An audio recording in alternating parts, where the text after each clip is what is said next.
কেউ কেউ এক সময় এই 2 বছর আগেও টিউশনি করে নাকি মাসে 60-70 হাজার টাকা রোজগার করতেন, তারা এখন 98 লক্ষ টাকা সম্পদ দেখাচ্ছেন। কেউ কেউ আবার কোনোভাবে কায়ক্লেশে জীবিকা নির্বাহ করতেন, এখন তারা পরামর্শক হয়ে প্রচুর টাকার মালিক হয়ে গেছেন। কি পরামর্শ দিলেন, কাকে পরামর্শ দিলেন, তার শিক্ষাগত যোগ্যতা কতটুকু, এবং তার পরামর্শ যারা নিলেন তারা আবার কি কি হলেন। ওই একটা গল্প আছেন, এটা বলে শেষ করি।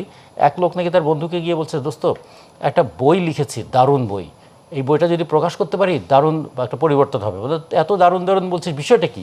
বলে কোটিপতি হওয়ার সহজ উপায়, একটা বই লিখেছি, কিন্তু বইটা ছাপা পয়সা নেই, তো তুই যদি টাকাটা আমাকে দিতে পারতিস তাহলে আমি বইটা ছেপে ফেলতে পারতাম। যে কোটিপতি হওয়ার সহজ উপায় দেখাচ্ছে সে কিন্তু বই ছাপার পয়সা নেই তার কাছে। তো এইরকম আমরা ঘটনা দেখেছি। 2 দিন আগে যার পয়সা নাই, হঠাৎ করে কনসালটেন্সি করে তিনি আবার প্রচুর টাকার মালিক হয়ে গেলেন, এবং তারা নির্বাচনের প্রতিদ্বন্দ্বিতা করছেনও। এবং বলা যায় না, তাদের মধ্যে কেউ কেউ হয়তো বিজয়ী হবেন, বিজয়ী হয়ে পার্লামেন্টে গিয়ে আইন প্রণয়ন করবেন, কেউ কেউ মন্ত্রীও হবেন। ফলে এই যে একটা অর্থনৈতিক অসততা এবং ভবিষ্যতে অর্থনৈতিক সমৃদ্ধির সোপানে পা দেয়া, এর মাঝখানে আছে প্রচার, এবং এই প্রচারটাকে নিজের পক্ষে নিয়ে আসবার জন্য যত ধরনের কৌশল প্রয়োগ করা দরকার সবই তারা করবেন। যদিও আমরা বলতে পছন্দ করি যে নির্বাচন একটা উৎসব, কিন্তু আসলে সেটা ঠিক উৎসব নয়। সব উৎসবে কিন্তু একটা আনন্দের আমেজ থাকে, কিন্তু নির্বাচনে থাকে একটা প্রতিদ্বন্দ্বিতার মানে আবহ। ফলে এবং এবার এর সাথে আশঙ্কাও যুক্ত আছে, সবসময় সেটা থাকে। কিন্তু যে কারণেই এ পর্যন্ত যে 12টা জাতীয় নির্বাচন হয়েছে, এমনকি এক দলের অধীনে নির্বাচন হওয়ার পরেও সেটা সহিংসতা মুক্ত হয়নি, কারণ এক দলের মধ্যেও তো বহু দল হয়ে যায়।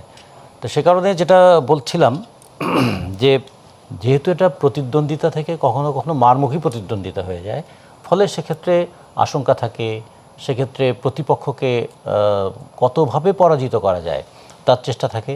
সে কতভাবে পরাজিত করার মধ্যে পেশিশক্তির প্রভাব থাকে, টাকার প্রভাব থাকে, আঞ্চলিকতার প্রভাব থাকে, এবং সবচেয়ে বেশি তাৎপর্যপূর্ণরূপে প্রভাব থাকে সেটা ধর্মের রাজনৈতিক ব্যবহার, সেটা থাকে।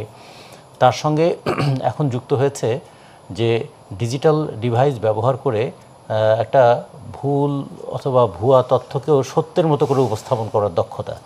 ফলে কেউ প্রথমে হয়তো বুঝতেই পারবে না যে ঘটনাটা কেমন হলো, কারণ শুধুমাত্র ভুল তথ্যের ব্যাপার না। আপনার বাংলাদেশের ইতিহাসে কয়েকটা খুব দুঃখজনক ঘটনা ঘটে গেছে এরকম, যেমন কুমিল্লার নাসিরনগরে যে ঘটনাটা ঘটেছিল, পাবনার সাথিয়ায় যে ঘটনাটা ঘটেছিল, রামুতে যে ঘটনাটা ঘটেছিল, রংপুরে যে ঘটনা ঘটেছিল। পরে দেখা গেল যে এই যে ফেসবুকে একটা তথ্য দিয়ে একটা গ্রাম পর্যন্ত জ্বালিয়ে দেওয়ার ঘটনা ঘটেছে, কিন্তু যার নামে এই ঘটনাটা ছড়ানো হয়েছিল তিনি ফেসবুক তার নাই, তার ফেসবুক অ্যাকাউন্ট নাই, এবং কেউ কেউ আছে তিনি প্রায় নিরক্ষর।